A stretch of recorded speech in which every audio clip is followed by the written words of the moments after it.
মনে হয় স্বরাষ্ট্রমন্ত্রী আইনের ব্যাখ্যা না দিয়ে আইনমন্ত্রী আইনের ব্যাখ্যা দিবেন। স্বরাষ্ট্রমন্ত্রীর এসবে মনোযোগ দেওয়া দরকার। স্বরাষ্ট্রমন্ত্রীর মনোযোগ দেওয়া দরকার।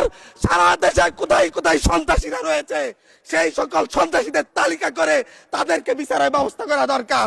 স্বরাষ্ট্রমন্ত্রীর উচিত। ধন্যবাদ। মাননীয় স্পিকার, একজন ভুক্তভোগী নারী অভিযোগ করেছে ওনাকে ধর্ষণ করা হয়েছে সাপ্তাহিক ভোট দেওয়ার কারণে। সার্কেল এসপি 1 ঘন্টার মধ্যে বলেছে এই ধরনের কোনো ঘটনা ঘটে নাই। আজকে 42 দিন পার হয়েছে, এখনো ডিএনএ রিপোর্ট আসে নাই। মামলা নিতে 3 দিন দেরি হয়েছে। আর সিভিল সার্জন অফিস তদন্ত কমিটি করে দিয়েছে, তদন্ত কমিটির রিপোর্ট জমা দিয়েছে। ভুক্তভোগী নারী জানে না তার তদন্ত রিপোর্ট কি এসেছে।